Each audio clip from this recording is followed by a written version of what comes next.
Old school YouTube, dude in his car, talking about things he knows nothing about. I mean, that's just how it is. That's how YouTube used to be. It should be that way again. What's going on with YouTube? Like, there's adverts every 5 to 8 minutes. Even if I don't even put an advert on my video, YouTube will still put adverts on my video to make money out of my video. I guess hosting these videos must be exceptionally expensive. I'm going to talk about Iran. I'm going to talk about Israel, because I know nothing about them. And that's the important thing to do, guys, is to talk about stuff that's heavily nuanced, but do it in a very binary way. That's all I'm hearing at the moment, mate. Honestly, like, you can't be nuanced about a subject. There's a reason for this, by the way. I'm going to tell you what it is. So people say, Tim, what do you think about Israel, Iran? Well, I don't know. It's pretty complicated, isn't it, really? The whole region is complex, to be fair.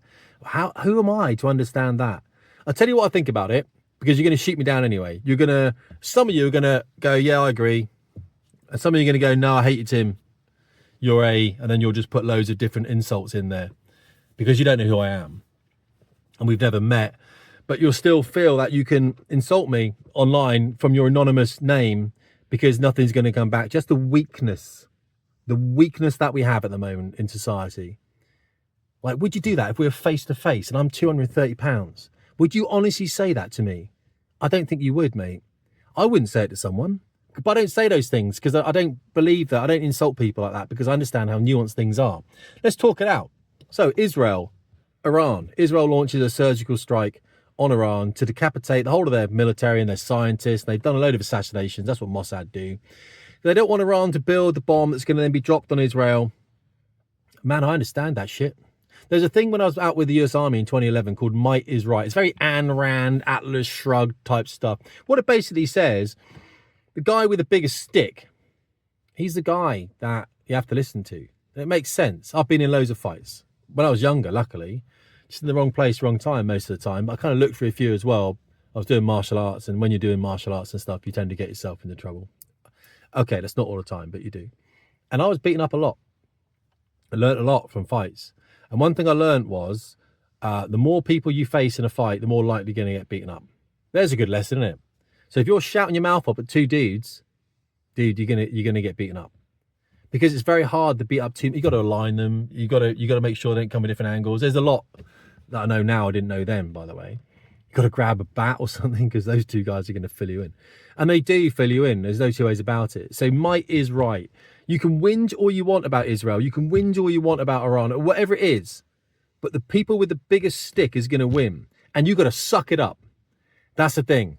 That's what's so beautiful about it. You can spend whatever you want on the NHS. You can spend whatever you want on immigration, social housing, whatever it is you want to spend it on, disability benefits, whatever it is. But if there's a country out there, like America, for example, that's spending more on their military, you've got to shut the fuck up and you've got to listen to what they tell you to do.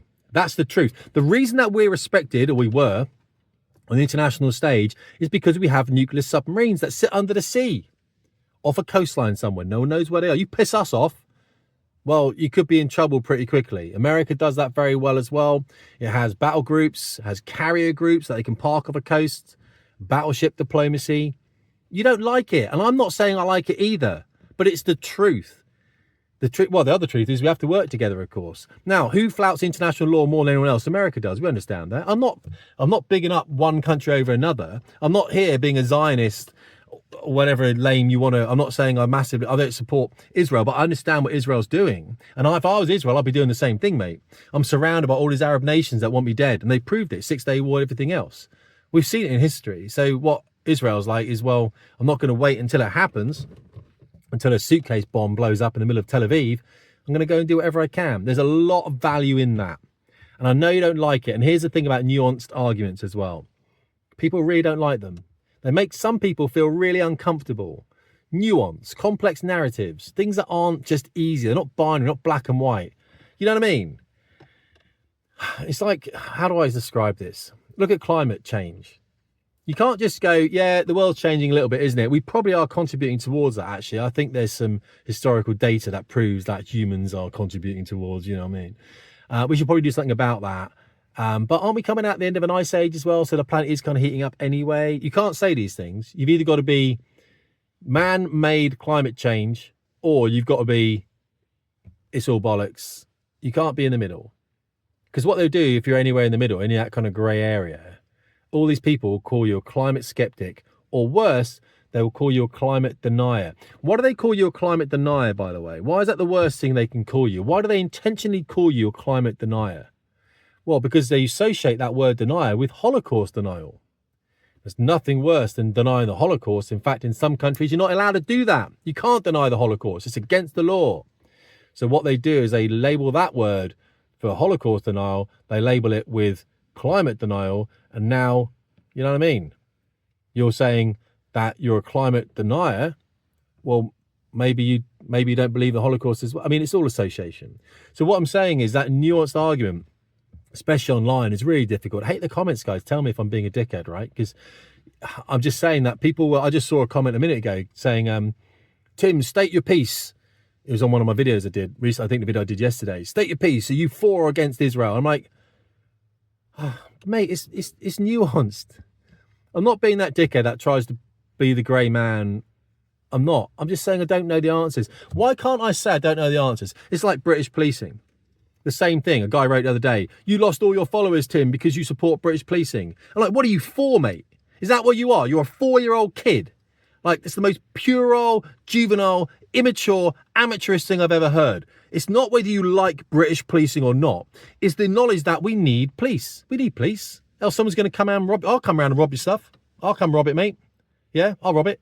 Why not? There's no police, is there? You might hate the police until you need the police. And I know they're not always going to be there fine for low-level crime. Even if your car's stolen. I know a mate had his car stolen. Police didn't even turn up. There was nothing to turn up for, to be fair. The car just wasn't there anymore. There's no glass or anything. No crime scene as such. Got a crime number. There you go, mate. Go to insurance. He's like, no investigation. We're at that stage. I'll tell you why with the police as well. Just bouncing around 10,000 topics, which is what we do on these videos. The truth is, with the police, of course, is that we have to recruit the police from society, and the society, unfortunately, is full of dickheads. So what we do is we recruit from the society. Obviously, we recruit dickheads because we have to.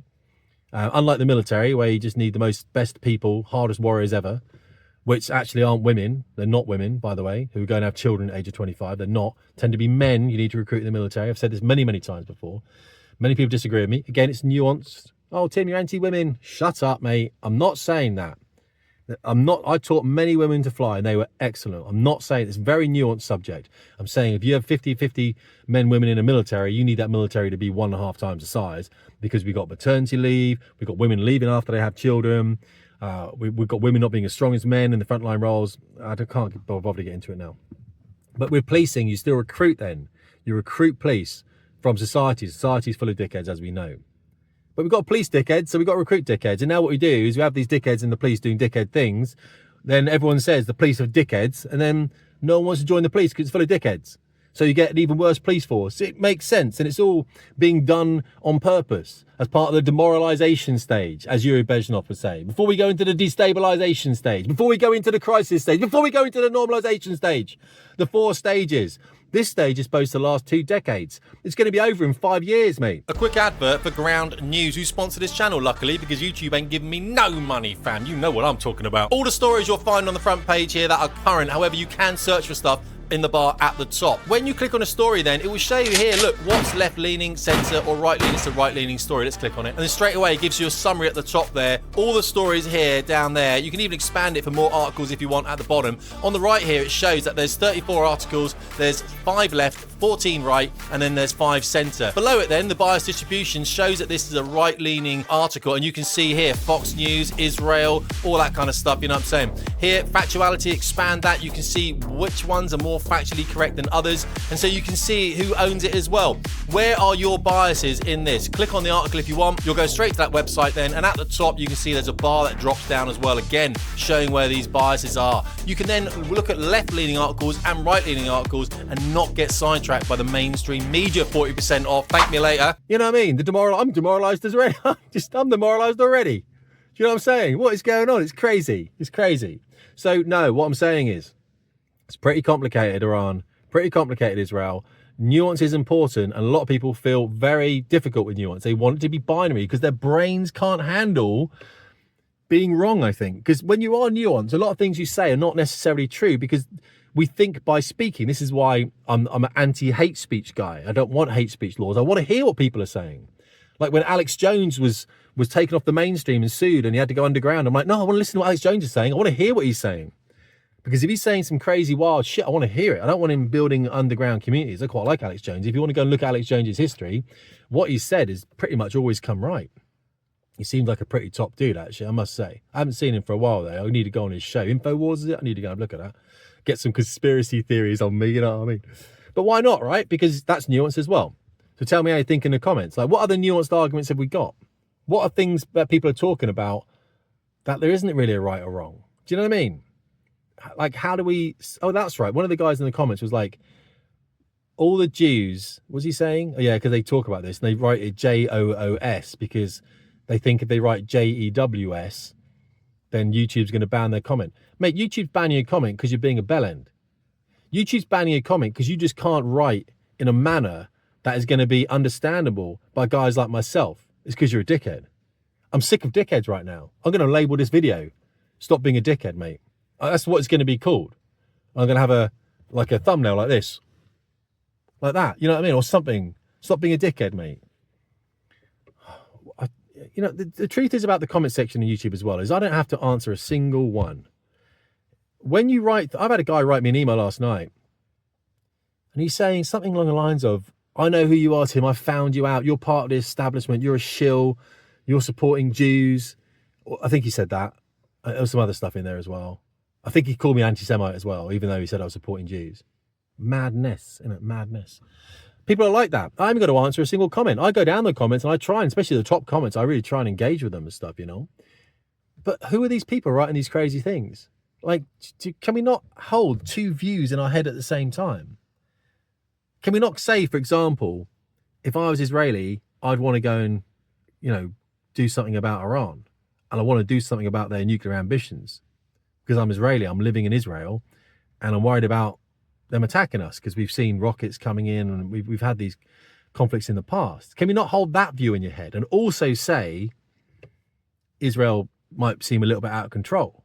What's happening in Palestine is a little bit freaky deaky, although I'm the guy that says, look, if October 7 happened to my family, I'd be deleting bloodlines of people. I'd be finding, I wouldn't kill the people that are responsible for killing my family. No, so if the person killed my wife, for example, say someone killed my wife, let's just say, I'm not killing that person. What I'm going to start with is I'm going to find their family history, family tree, and then I'm going to go and surgically remove people that matter to them. And I'll probably start with people that don't matter that much to them, so they know that I'm getting to the people that do matter to them. And I'm going to always get there. They know I'm going to get there, right? And then what they think I'm going to get the next one that matters to them, I'm going to jump one. I'm going to get the other person that matters to them more, leave that person there. They're like, oh no, I don't know who to protect now. Absolutely right, mate. Now I'm killing your cat. Now your budgie's dead. I'm going to do all this, and I'm going to carry on doing it until that's the last person in their bloodline left on earth. And then after that, well, I don't know, I might just leave them alive. To live in that kind of, look what you've done, mate. Don't bring it. Don't bring that. That's how I see October the 7th. So I kind of understand where the Israelis are coming from there. But my mind's a little bit warped like that. Do you know what I mean? Maybe ours is as well. In the comments, tell me if that's a little bit out of line. That's a nuanced argument. I'm not saying it's factually correct, by the way, what I'm saying. But I can understand the response. So I can see both sides. I can see what the Israelis are doing in Palestine is people say it's genocide. Well, I'm going to say it because the Palestinian population is actually growing. It's kind of a weird genocide. So am I pro-Israeli or not? I'm not really. No, I don't know. I'm not really anything. You know what I mean? But why can't I hold views in my head that's nuanced and complex? Why can't we discuss it like humans, like without ad hominem attacks, without attacking the person? Whenever someone attacks me, by the way, I'm like, yeah, it doesn't matter, mate. Someone wrote, I can't believe they let you fly. What do they write? I can't believe they let you. Oh, it's not like, I can't believe they let you fly jets. But it was like, I can't believe you're a jet pilot or something, but they spelt you're incorrectly, Y-O-U-R. So I just corrected it with an asterisk, didn't I? Y-O-U apostrophe R-E. And you realise the kind of people you're dealing with. We should be better. We should be able to hold complex narratives in our head and have discussions on them. And one of the complex narratives right now is about the Middle East, but also it has nothing to do with me. Got enough problems at home, mate, to be fair. Got to sort out this immigration issue, haven't we? You've got to work out what's going on in Ireland at the moment as well, because that's a massive flashpoint. And Israel, they can sort their stuff out with Iran. It might impact us in the future. But I love the fact that when our government warned Israel about what they were doing, Israel don't think even responded. They're like, David Lammy, seriously, mate, we're not even going to, I wouldn't even bother speaking to him. This government's dead to me. Politics is dead to me right now. That's how I feel about it. But look, YouTube, dude in a car, Saturday morning, just saying a few things. That's how YouTube should be, mate. And I'll tell you the problem, even if I took off all advertising on this video, YouTube still advertise on it. I'm not joking, that is the truth. I'll give you the biggest piece of advice. I've got 2 pieces of advice for you right now. 2 pieces of advice for you. Well, I can give you lots of advice, but 2 pieces of advice that will make your life better is there's an offer from Ground News that helps you see unbiased news. And in the middle of this video, I would have given you a 30-second clip. But go and get YouTube Premium. It's about $12.99 a month, I think it is. You'll never see an advert again, ever. Also, you can have your phone on dark and you'll hear me talking still. The videos will play with your phone locked. So you can have it in the car listening to videos when you drive around. It's revolutionary. $12.99, mate, to never see an advert again. Or, I'll tell you what, next time you watch it, watch a video again and time how much time you spend watching the adverts or skipping the adverts. Just time yourself every time you do it. 5 seconds, 10 seconds, and it might be like 30 seconds, maybe. So let's say it's 10 seconds per video. Be generous. And how many videos do you watch a week? Add that time up. Work out what time you're wasting skipping videos on YouTube, and then get YouTube Premium. That's what I would do. It really is revolutionary. It's the best thing. Yeah, I'll lose money because doesn't give me any money, does it? You know what I mean? If you've got YouTube Video, because you don't see any adverts. I'm trying to help the audience out here. All right, guys. This is how we should have content. Just people talking to each other. Like sat in a car, sweaty, Saturday morning, trying to work out what to do in my day. The wife's away, you know what I'm saying? Put some war films on. That's what I'm talking about. Yeah, no worries. Anyway, good chat. It's a bit one-sided, I'll grant you. Take care, guys.